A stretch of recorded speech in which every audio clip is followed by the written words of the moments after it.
So today is Sunday, April 2nd, 2017. My name is Julie Gomez, and I'm interviewing Jaime Palacios for the Voces Oral History Project in Brownsville, Texas. And again, today is Sunday, April 2nd, 2017.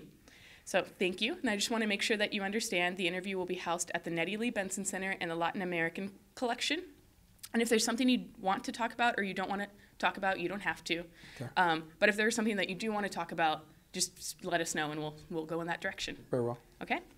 All right. So first off, how would you like to be addressed? Jay's will. Jay? All right. And how do you personally identify? As a Hispanic, Latino, or Chicano? Hispanic. Hispanic? Okay. And to start off, can you just give a quick overview about the Reynaldo Garza Law School and the role that you had in it? I was a student at Reynaldo Garza from 1986 through when I graduated in 1989, and it was a great experience. Yeah, and you were among the last graduating class, right? I was in the middle. Okay, cool. All right, so we're gonna do a little bit of background first. Tell me about growing up. How long did you live in San Juan?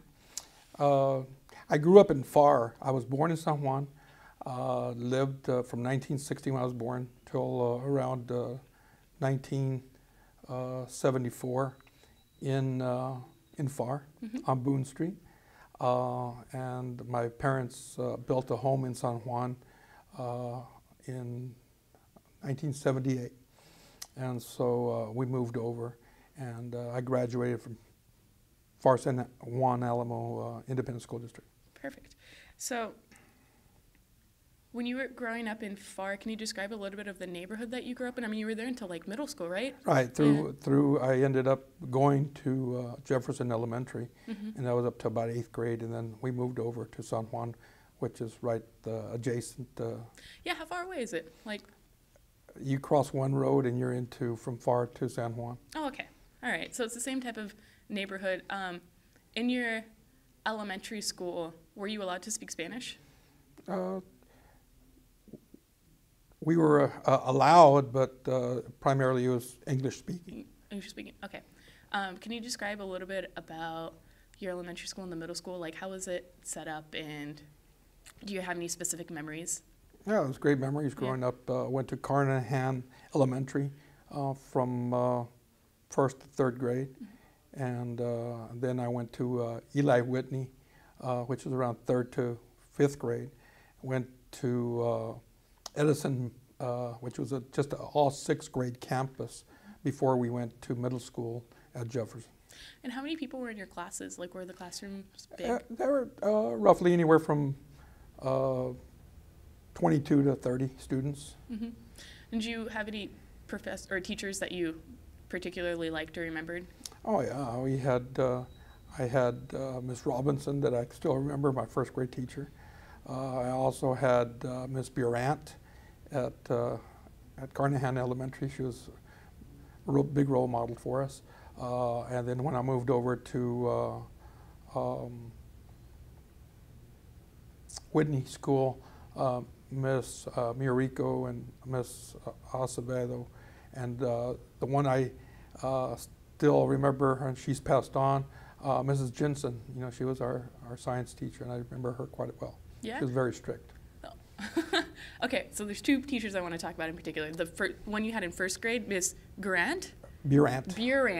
Okay, and do you know if that's spelled with an E? If it's just B-U? Her name was Thelma Burant with a B. Okay. Her last name, Burant. And you smiled a little bit whenever you talked about her. Like, how was she a role model? Well, you know, she was just one of those persons that, you know, as just formulated, you know, as a young student, was hands-on, you know, in her classroom, and it was a joy to go to school, you know, and I believe we were in 2nd grade, and it was a joy to go and be in her class. Yeah, yeah, she's just really, really sweet. She was a sweet person, helped everybody in the school, and she very attentive to us Hispanics. Yeah, yeah, that sounds great.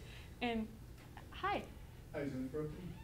Well, you can just come in and out. Yeah, sorry. No problem. And so then you had Miss Jensen in middle school, the one that was strict.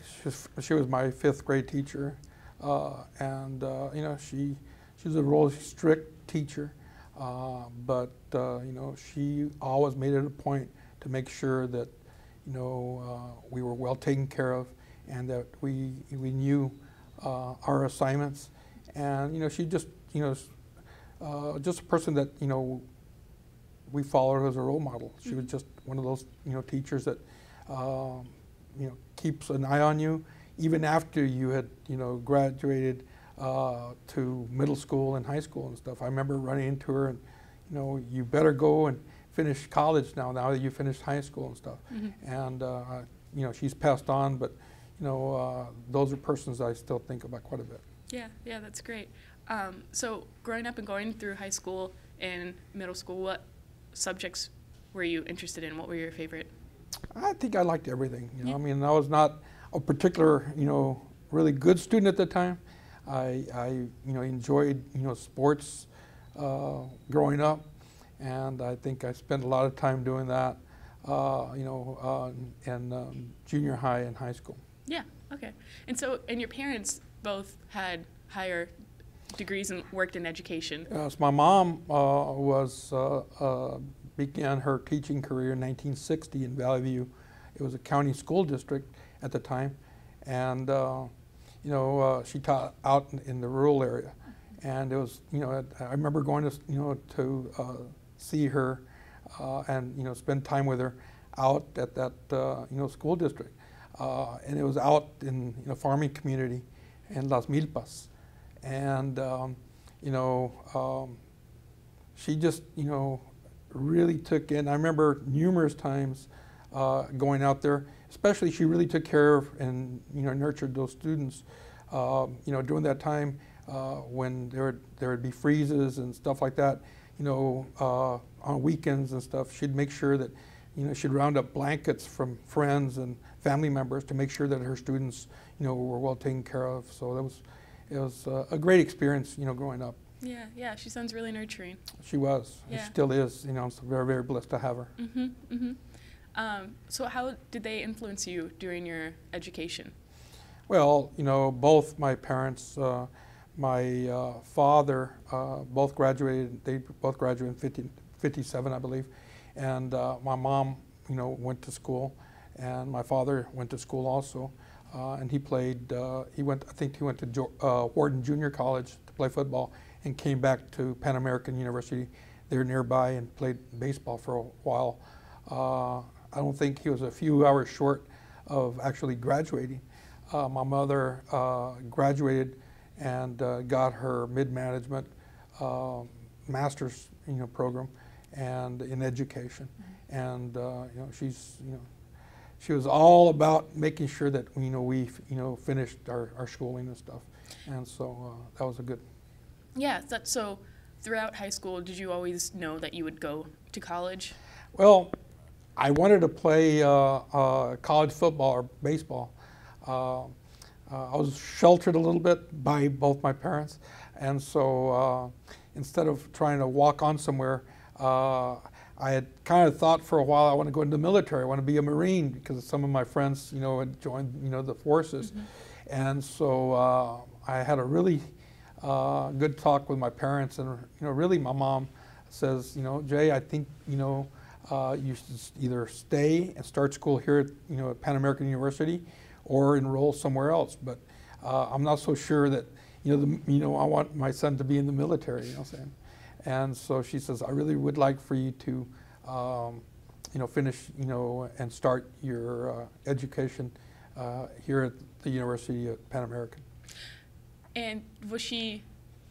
So then you just decided to go to Pan America because she influenced you? Well, I think she influenced me, and you know, along with other cousins and friends that had, you know, I graduated in '79, and so by 1980, I started that fall semester at the university.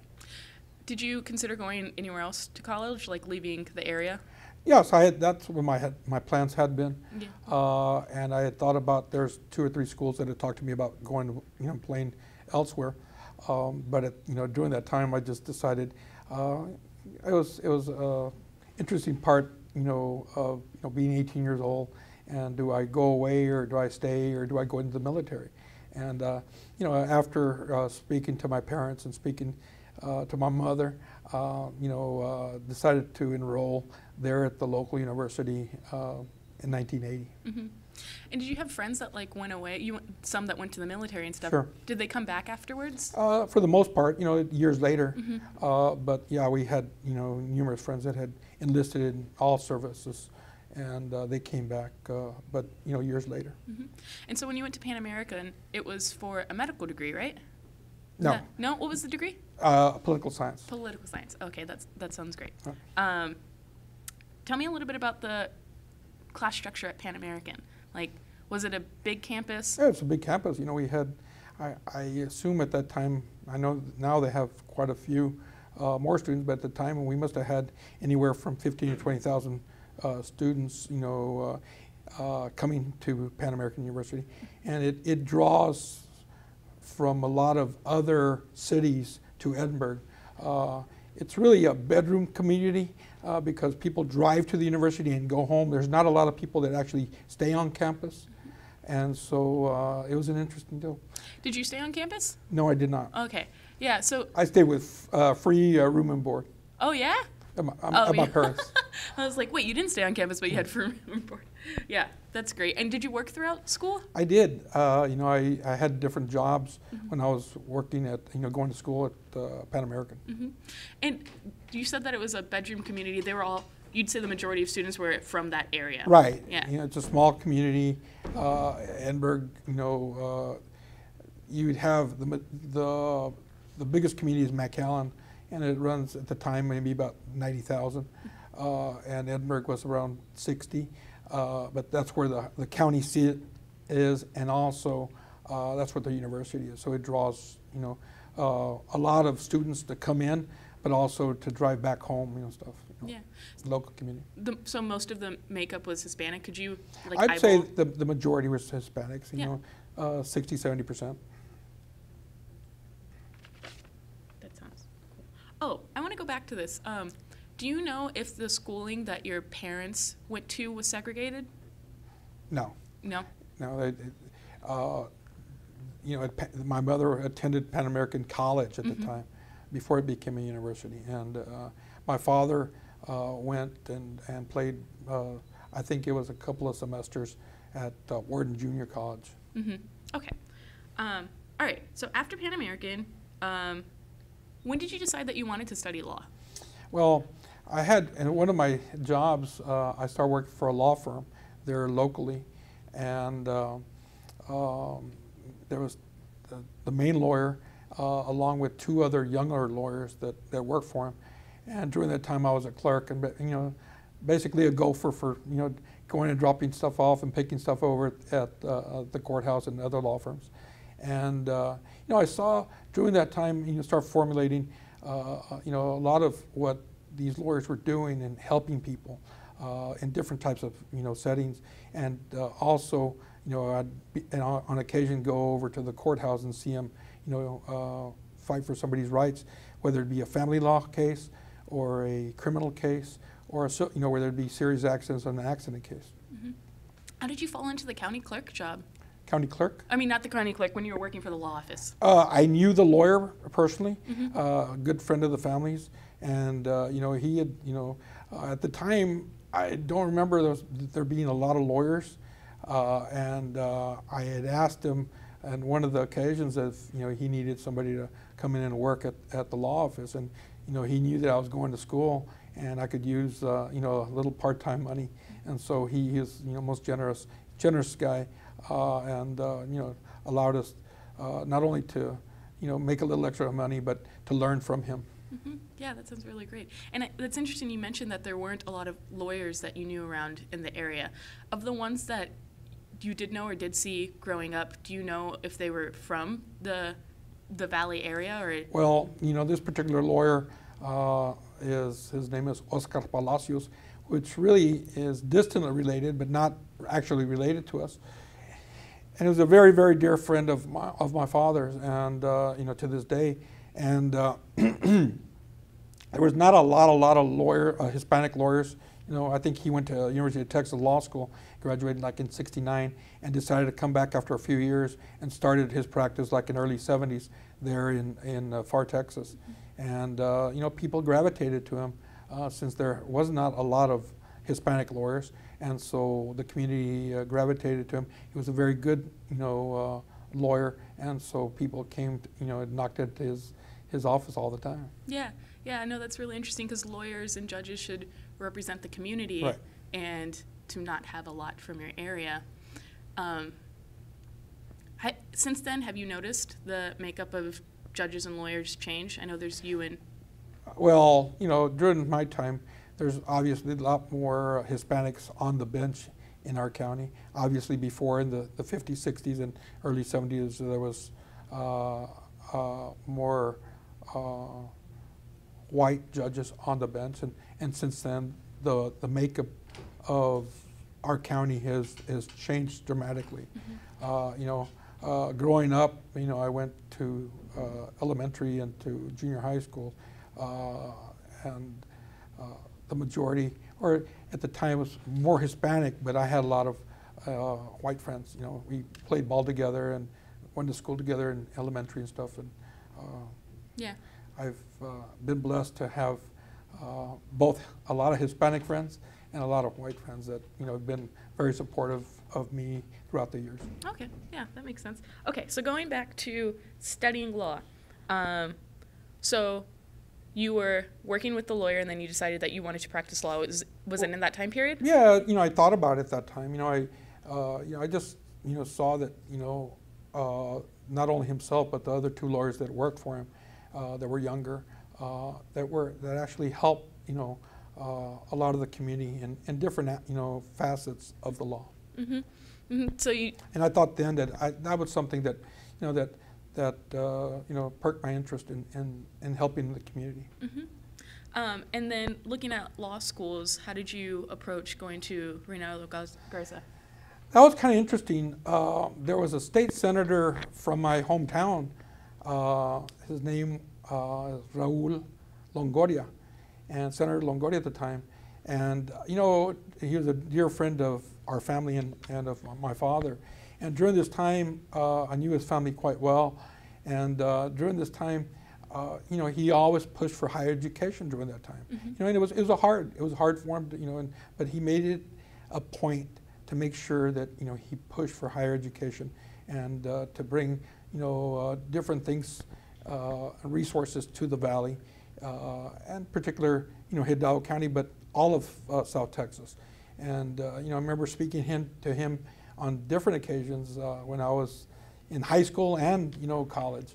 And he always strived to make sure that the needs of South Texas were, you know, being met.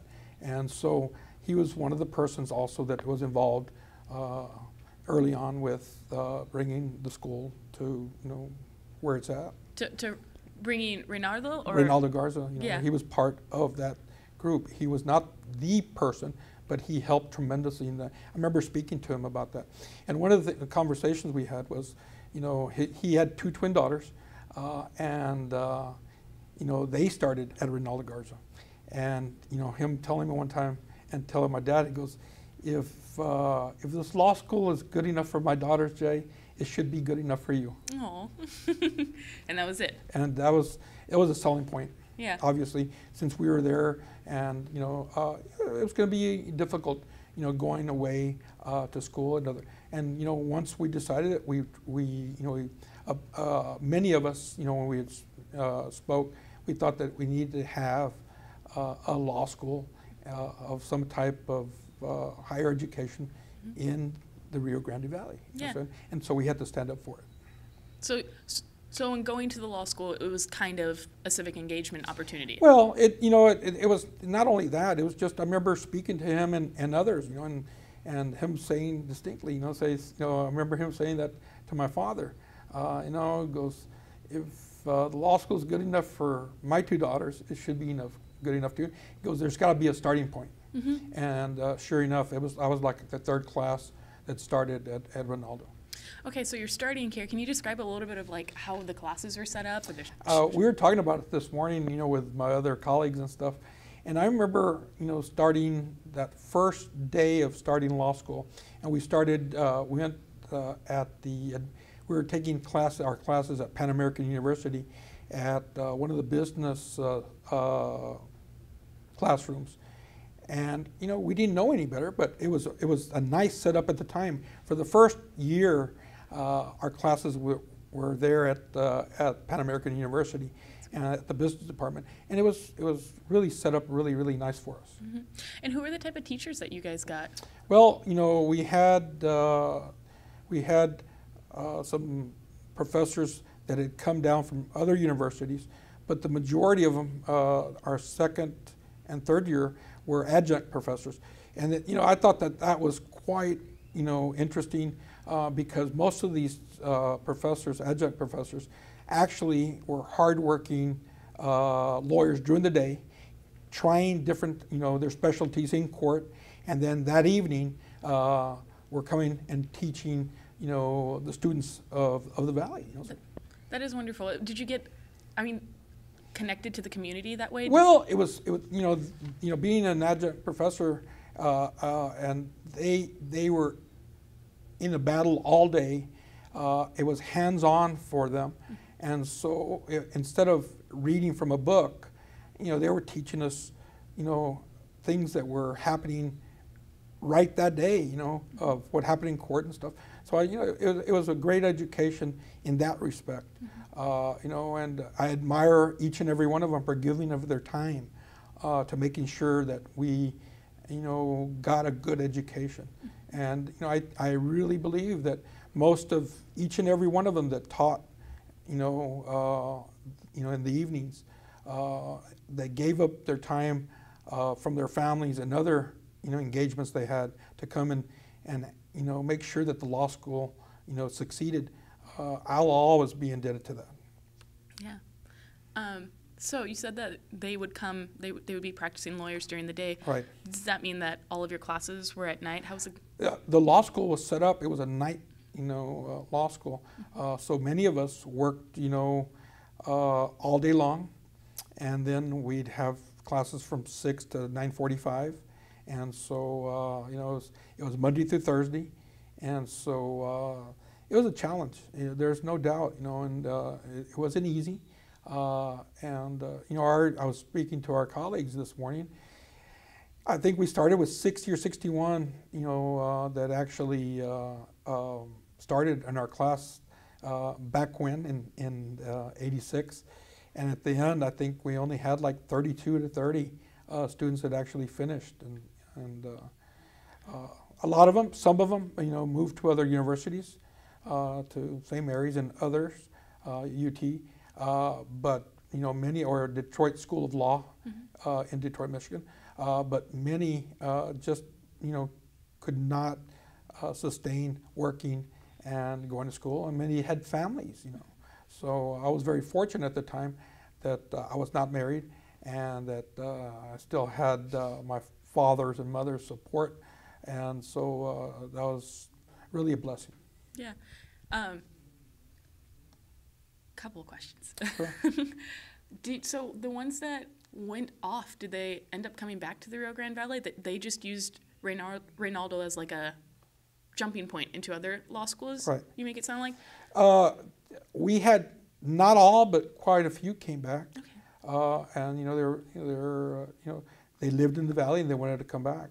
They just wanted to further their education. And obviously, by the second year going into Reynaldo, we understood that we were going to have a situation that we would not maybe be able to take the bar exam, because the school was, we had gone with an assumption that we were trying to get the school accredited by, the American, Bar Association, and we had problems with that, and so subsequently we had, during the second year, we had to go up to Austin quite a few times and try to get legislators and other persons in reference to the higher education board to come down and to make sure that, that they understood the plight of the students, Yeah, and so you would go up there and testify.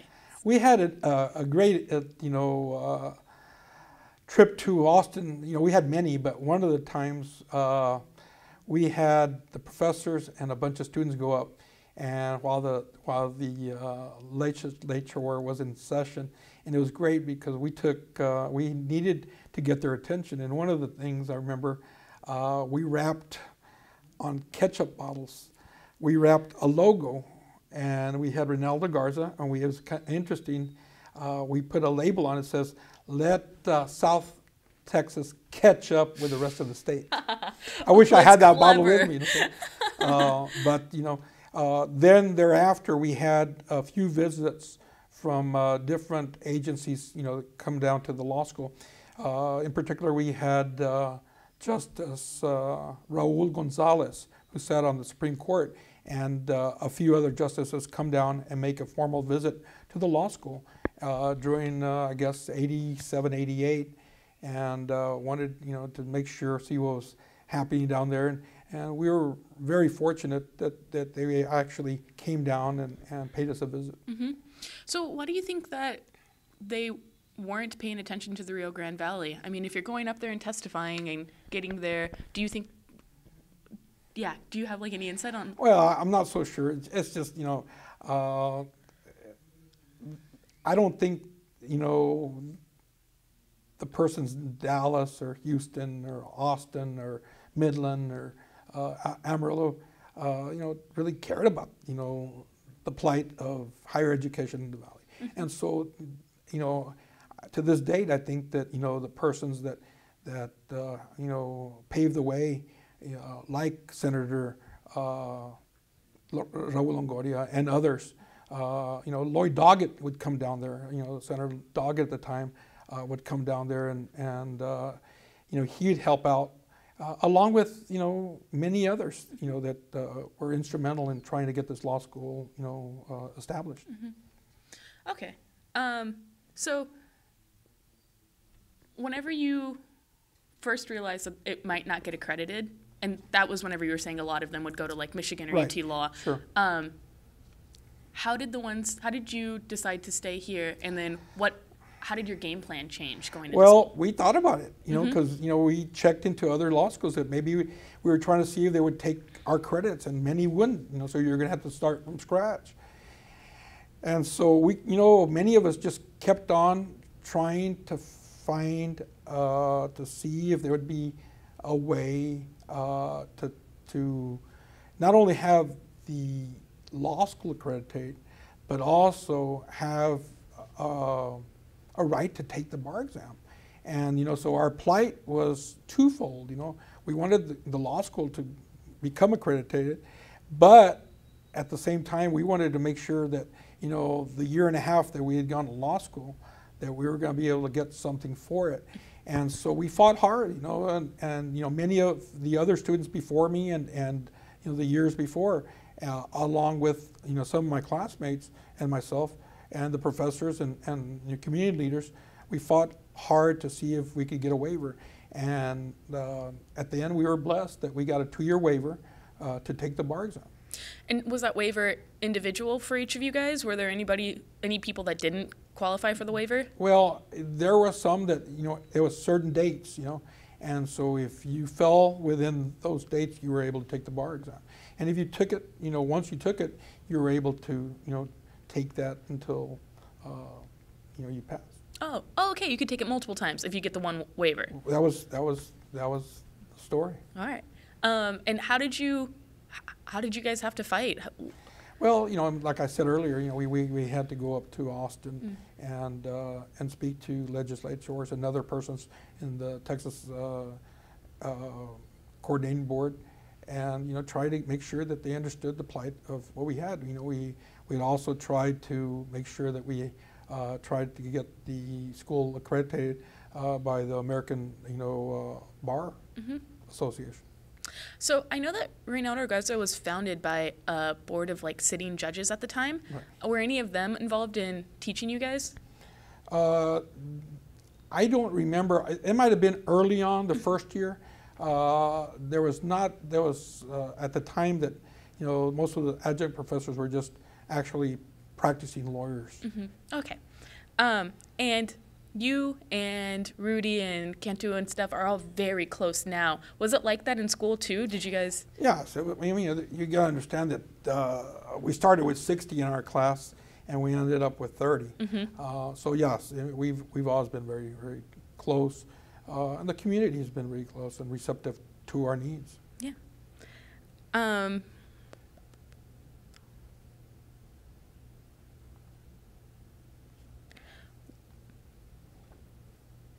Okay, hold on. I'm not done yet. What was the community response to building the School of Law? Was it? I think it was mixed. I think that, you had persons wanting to make sure that, that there's many persons that believe in higher education, and there's many persons that, as long as it's not in my backyard, so we fought. We had, there was a lot of, local politicians that believed that we were creating too many lawyers already, and they surely didn't want them in their backyard, what I'm saying? And they believed that, that this was going to foster, lawsuits, and they surely didn't want, that type of, environment in our, backyard. And so, but there was many, many people that believed that this was the first step to getting, higher education in the Valley.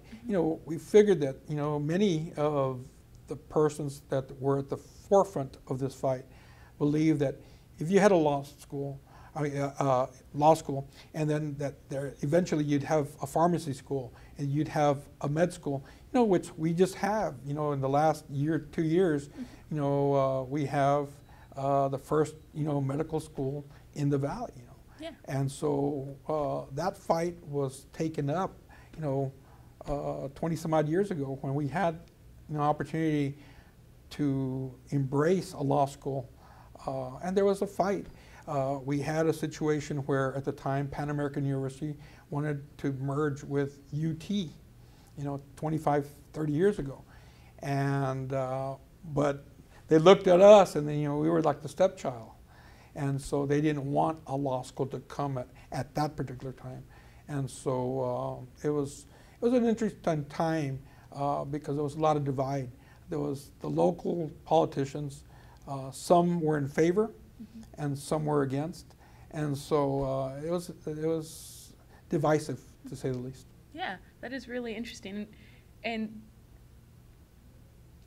so whenever you were fighting for the school, there was a lot of students that were fighting for the school. Were there active community members that were fighting with you guys? Oh, sure. There, we had persons within the community that were advocates for higher education, especially in the education field. They understood the plight of trying to bring in resources that would, further help Hispanic kids that, for whatever reason, I was blessed that I probably could have gone away to a state school upstate or, across country. But there was many others that were not be able to do that. And so we wanted to make sure, along with many local politicians and community activists, that, the children that weren't able to leave, they would have a better education here in the Rio Grande Valley. And, that plight still, exists, and that we're so fortunate that many of our community leaders today have fought for that, and that's the reason we have a med school down, here in Rio Grande Valley. Were you involved in any clubs? Were there any clubs through Reynaldo? There was a couple. I don't remember exactly.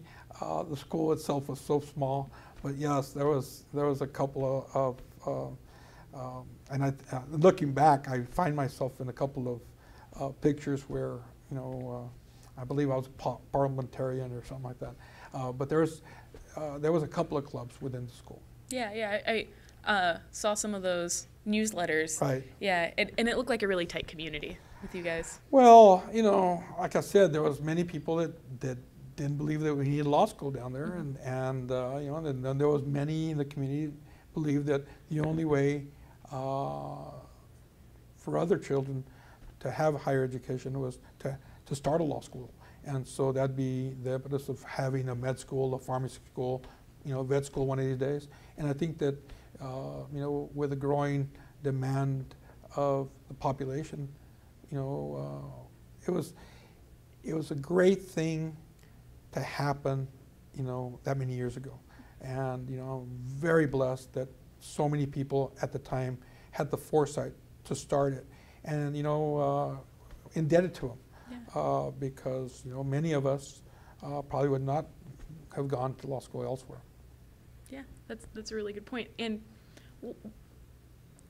do you remember some of the reasonings on why they didn't want to acquire Reynaldo Garza whenever they were doing the UT merge? Do you remember some of the arguments?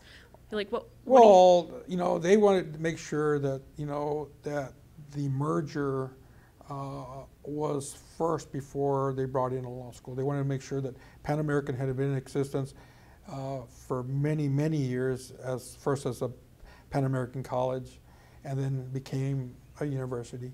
And they wanted to get into the UT, you know, merger with UT. Mm-hmm. And, you know, and I can understand the fight they had to make sure that that was first, but, you know, at the time we needed all the help we could, you know, receive from Pan American University. We tried to see if they would take us on, you know, and sponsor and bring us on so they could start up Pan American University Law School. Mm-hmm. And that didn't happen, and so subsequently, you know, the law school had to go a different route. Yeah.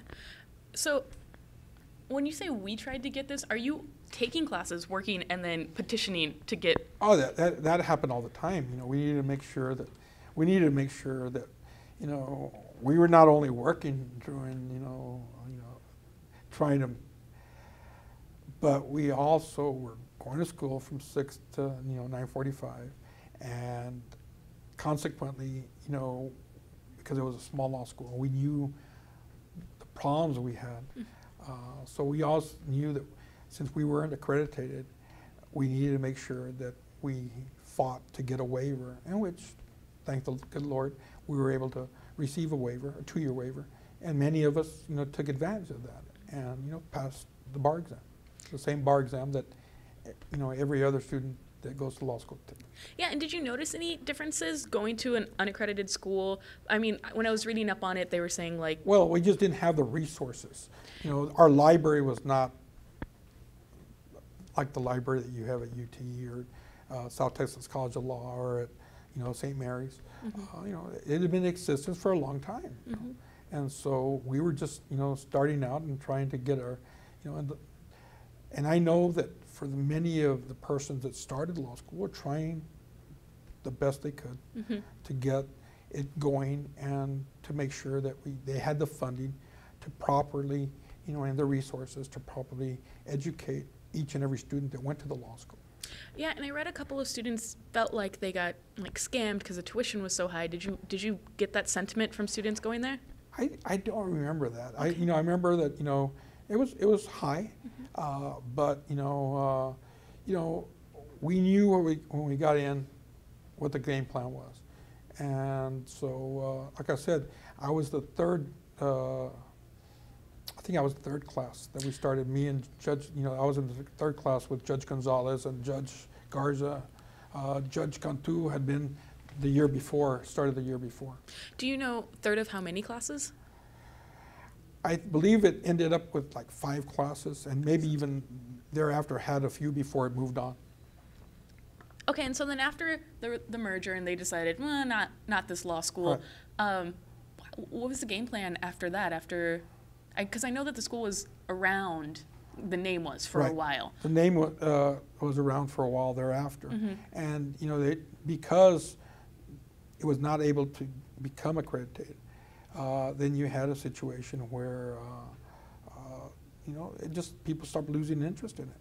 And so then there was other issues and other proponents of moving to law school, and subsequently moved out. interested. You said that Longoria pushed for higher education in Brownsville and that it was a hard fight. Now, do you mean hard in what terms? What was? Well, Senator Longoria was from far from the area I lived in, and he throughout the years when he was state senator, he pushed for higher education. Along with Senator Hector Uribe and the rest, they back during their time they pushed to get resources, so we could have better learning, and better facilities here in South Texas. And who were some of the people that they were pushing against? Like, how do you? Well, obviously, legislators had, there's a budget, and they wanted to make sure that they got their fair of funds to support any and all, resources for higher education down here in the Rio Grande Valley. Okay. Oh yeah, great question. It seems like a unique experience advocating for the existence of a law school. Can you give some insight on how that influenced your life at that time period, or how it has guided since then, having to fight for this thing that you believed in? I think that it started, way back. My influence, started way back to seeing my mother teaching at this county school, and all those hardships that these kids were going through. That influenced me from the very beginning of how tough it is. And I still think that today, that there's many students that don't have the same resources, whether at home or in the schools that others have. And how can you compare a student that doesn't have proper nutrition, doesn't have a desk to study at, has to worry about working at home and doing chores, to a student that doesn't have to worry about chores, doesn't have to worry about where they're going to eat and where they're going to sleep. And so that formulated my thought process many years ago. And I still think that there's so many students that even today the plight is to make it better. And I always say, we need to pass it forward. Mm-hmm. Whatever to make it better for somebody else. And to this day, my parents instilled that in me, and I continue to pass it forward. That's great.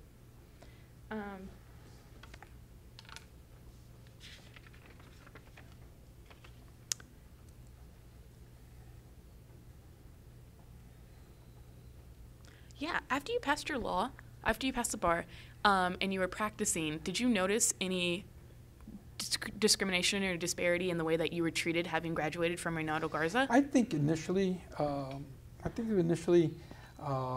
even there locally, there's persons that, kind of like looked at you like, where'd you go to law school? And initially I think we were all taken back. But then, when you get into a courtroom, it's a great equalizer, because it doesn't matter where you go to school. If you know your stuff and you can present your case, the law's a great equalizer. Did you, initially graduating and facing that, did it influence the way that you approached your cases at all? I had a good friend of mine, he's no longer with us. And he told me, he says, Jay, he says, there's a lot, he had gone to UT Law School, he's a dear friend of mine. What was his name? Hermes Verrial, he was like my brother. Mm-hmm. And he says, people out there think that you went to an inferior law school. He goes, and you know what? You're just going to have to work your rear end off to make sure that you prove them wrong. And he says, you're going to have to be more prepared. You're going to have to fight. And he goes, but once you start doing that, and you're going to get their attention. And sure enough, that's. I think that of him all the time, even though he's no longer with me. He was a great role model, and obviously it's sad to me that he's no longer with us. But I think of him on a daily basis because, especially when I decided to run, for office, he told me the same thing. He goes, you're going to have to work harder than anybody else to make sure that the persons from different law schools that come before you understand that you're a hard worker, you understand the cases that are before the bench, and that you're compassionate, impartial, but knowledgeable. And that has always been a cornerstone because of him. Yeah. And he was a practicing lawyer as well? He was a practicing lawyer. In the area? In the area. That's great. What did he practice? He practiced personal injury law. Cool. And he never ran for judge. He ran for Yeah, judge. you know, I think that he was the one that should have run for judge or state senate or Congress. He was just that brilliant. If you ask anybody about him, they'll tell you that he was one of a kind. And unfortunately, he's no longer with us. But I think he left his legacy of doing hard work. And I know that many of the things that he left behind, I take to heart every day. Can you, what type of things? Well, you know, for instance, you know, he would be finishing lunch or something, and somebody would come up and say, "Hey, you want to, you know, can I have $2?" and or whatever, and he'd say, "You know what? I'm going to go ahead and whether it be at a restaurant or his office, I will give you the $2, but you're going to have to earn them." So he'd make sure, he goes, "You have to give somebody self-worth." And to this day, you know, I think about that because it was things that he instilled in me that to this day and to the day I, you know, go to another place will be ever ingrained in my mind. That's wonderful. How did you meet him? Oh, God. I had initially met him at Pan American University in Pasadena at the business department and knew of him. And he went off to UT Law School with some persons that I knew. And it was right about the time he was graduating that our path, you know, collided. And we just became, you know, like I said, I don't have any brothers. And I always considered him a brother because he was younger than I was, but he was just years ahead of me in knowledge. And, you know, I was just blessed that he was able to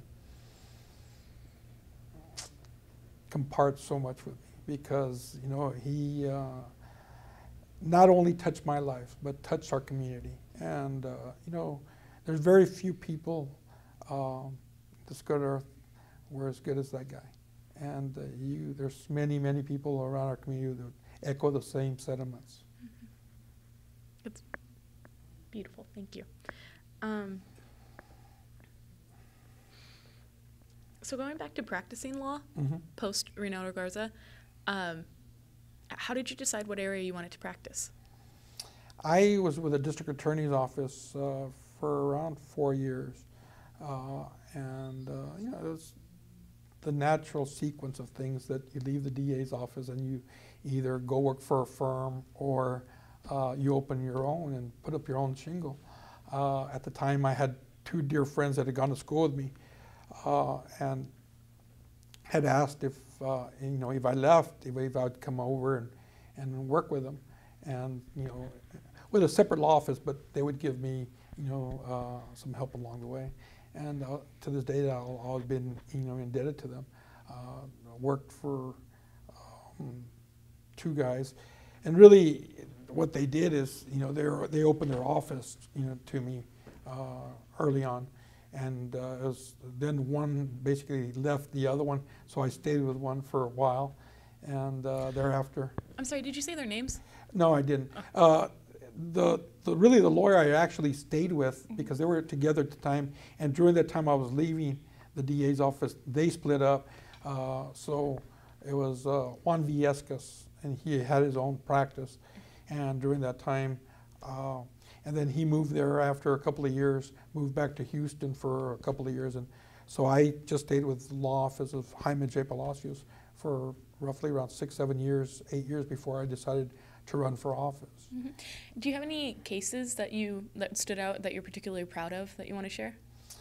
Well, you know, I was involved with many cases, and you know, I just during that time I did, you know, quite a bit of criminal law, and you know, I thought that, you know, when you take your oath to be a lawyer. You know, sometimes people in the community, you know, frown upon that. How can you be defending, you know, that person?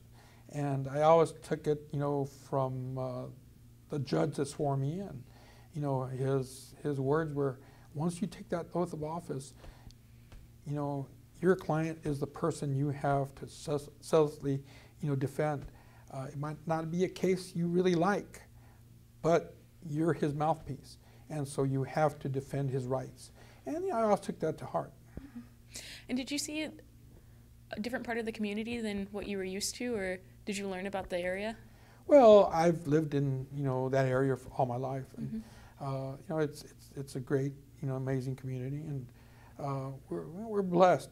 You know, obviously during that time, you know, when you have different clients come to you, you know, some aren't, you know, the best, but you know, they have a right to be defended, and so that's the reason. You know, it's, you know, if you're a doctor, some of the patients, you know, you might not want to take, mm-hmm. but you take that oath, and the same thing with being a lawyer. You know, and going back to, you know, the judge that swore me in, he says, you know, you might not like them, but you sure do have a duty to defend them. And you know, if you take your job seriously and your oath seriously, you do the best you can for them. And you know, I took that seriously. Yeah, that makes sense. And whenever you were considering running for the judge position, did those cases influence the way that you presented yourself, or what you wanted to give back to the community? Well, I always knew that, you know, I mean, you know, and through, you know, my good friend Advocacy, you know, it was just that I knew that, you know, your life, you know, experiences help formulate who you are as a person. And, you know, he knew, he says, you're a great person. He goes, but you want to make sure that you're hardworking, and that when you take the bench, that you're fair and impartial, and that justice is served for all, not for a few. And I've always taken that to heart. You know, that, you know, I believe that, you know, when I ran for judge, you know, I stood up and I, you know, told the community who I am, what I want to do, and how I want to do it. And I, from the very beginning, I said, you know what, I want to make sure that everybody that comes before me will be treated with respect, with dignity, and that it's going to be fair and impartial. And you worked a lot with your dad as a commissioner, right? Your dad was a commissioner. Did he help shape the way you viewed civic engagement? And well, my dad started in '73. He got elected to the PHA school board till 1984, and then was in my formative years, and then, you know, helped him, you know, put up signs and walk streets and knock doors, and you know, it was a great experience for me. And then was the mayor in San Juan, a small little town, and from '86 to '89, I believe. And then was a trustee for the Region 1 school district. And in 1998, I believe, he ran for county commission and was elected and served till 2014, I believe. And you know, it was a great experience during this time. I had never thought, because of all the hard work, and you know, you lose your privacy as a public official. And I just think that, you know, initially I thought that that's not something I wanted to do. And so, you know, in 2002, I mentioned that I might, and I thought, I asked my mom one day, I said, you know, Mom, why isn't Dad being more supportive? And he says, because he wants it to come from you. He doesn't want to be influencing you in any way. If that's something that you want to do, he's going to be the first one to help you, you know, put up your first sign, but he doesn't want you to do it because of him. He wants you to do it because it's something you want to do. And so then once you were elected, did you guys work together?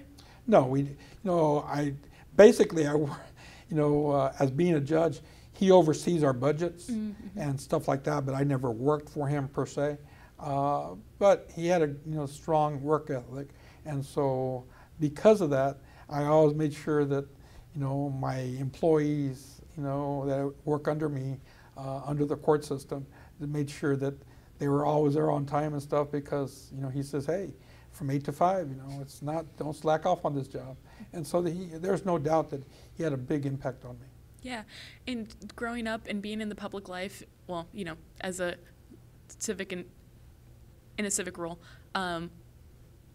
did that give you any insight into when you wanted to run for a judge? Well, you know, it's kind of interesting because when I was at the district attorney's office, many of my colleagues, you know, assistant DAs said, you know what, one of these days you're going to run for judge. And I said, no way. And I guess they knew something that I didn't know myself at the time. I knew how much work it meant, and I knew that how much you had to give up as a, you know, a public official. And you know, you know, you had to take it seriously. You know, and you know, one thing that, you know, my father did throughout all these years, you know, being a public official, he did it with dignity, with integrity, and he did it the right way. And I'm super proud of him, you know, for never getting into any type of legal problems like many have. And it's a, you know, testament to him and the way he was brought up. Mm-hmm. And he's passed that on to us.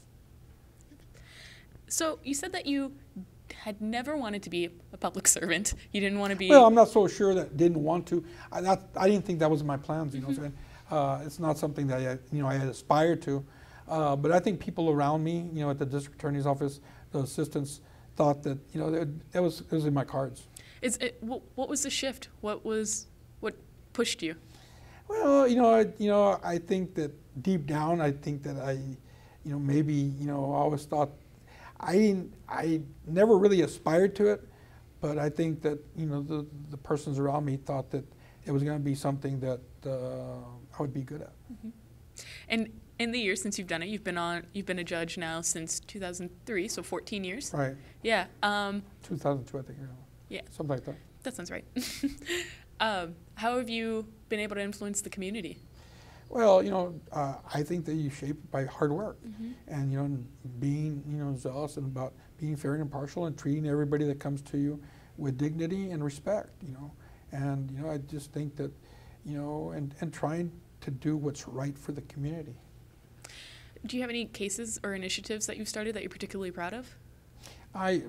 Presently, the district attorney and myself started I am the overseer of the DWI court. Mm-hmm. Over the last 2 years, we meet every Monday morning, 7:15, 7:30, and we have total, as of last week, we had 64 graduates, and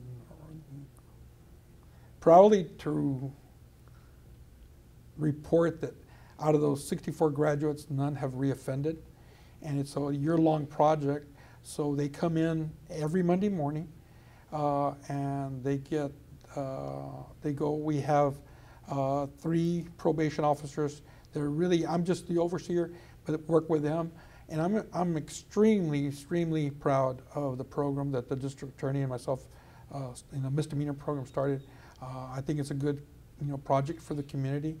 But I am so blessed that the program itself seems to be on the right track. Mm-hmm. And it's helping, you know, persons, you know, that in need.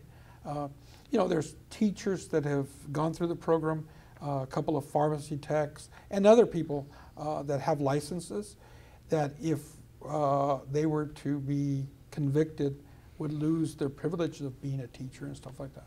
And so the district attorney, along with myself, thought that the program, you know, needed to be established to help some of these people and to rehabilitate them in a great way. And like I said, we've had 64 students that have graduated the program, and as of today, there has been, you know, no repeat offenders. And so that's just a testament to the program and their hard work in trying to make sure that they become better citizens of the county. Yeah. And did you say when the program started? That started roughly about 2 years ago. Oh, that's great. Cool. Now, how many judges were from the Valley when you were running for judges? Do you know? The majority. The majority, you know, are from the Valley. Okay. Well, currently, but in like the early 2000s when you were first running, was it still like? Yeah, it was still. The okay. majority still are from the Valley. Cool. Is your relationship with the community different now that you're a judge as opposed to a lawyer? I would think, I'd like to think so. I think that the respect level, I guess because of the seniority of years that I've been on the bench. But, you know, I mean, that's a tribute to an individual, I think. You know, how you compare yourself with the rest of the community and people. And, you know, the respect level that you have for them, because if you respect somebody, they're going to respect you. And I think that, you know, I've been blessed in that regard. Now, going back to the South Texas Border Initiative about how the UT merger came, did you play a role in that? I did not. You know, I won't tell you that I did. You know, I think that we all, you know, helped out in some way, but I was not active participant in formulating this at all. Yeah, and now helped out in some way, you mean like just? Well, I think that, you know, the impetus of trying to go through the law school and stuff and trying to make sure that, you know, came to fruition, you know, by, you know, we went through a great time and expense to go through law school there at Rinaldo, and also to make sure that, you know, we, you know, carried the fight to Austin numerous times to make sure that, you know, not only that there'd be a law school, but there'd be other, you know, other schools that would be able to come down to the valley. And so, like I said earlier,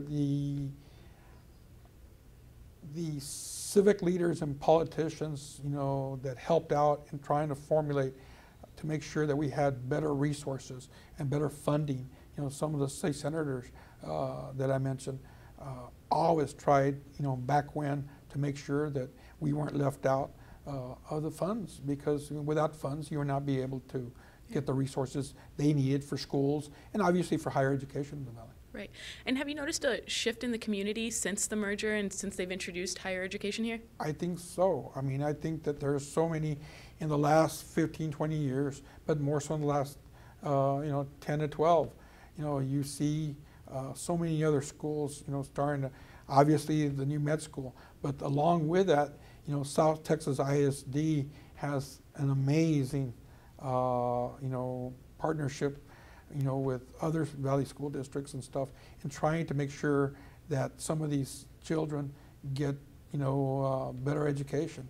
And obviously their resources, because of the funding, has improved tremendously because of the fights that many of the civic leaders and politicians had years ago.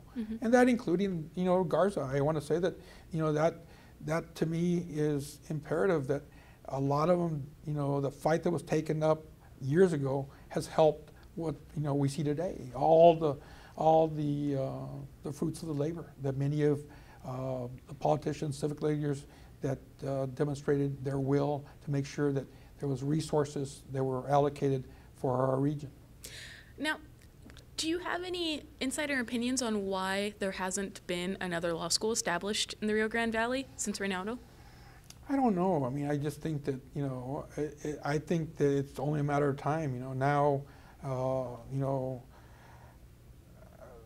my understanding, you know, now with this med school, we're going to have other, whether it be a pharmacy school, whether it be, you know, a law school. We will have, you know, other schools that will, you know, there'll be other higher education schools here in the Rio Grande Valley. And my closing question, a lot of sitting judges were on the board for Reynaldo Garza, and I know that there's a group of 3 or 4 sitting judges that we're interviewing today. Do you guys have any insights on wanting to petition to start another school, or? I think that, you know, it's not so much that we want to start another law school, but I think that each and every one of us, you know, where our roots come from, especially with the Garza, you know, it's a testament to all those other people that helped us. And so there's no doubt that any one of us, because of the strife that we had, that we would like to have that passed on. And I told you earlier, you know, we pass it forward. And I think that, you know, if we can help, any one of us, of the 4 judges, can help other schools, you know, be established here, especially a law school, you know, to make sure that our students that are from here get educated, we're all for that. Sounds great. And is there anything else you want to add that I haven't touched on? No. You have any final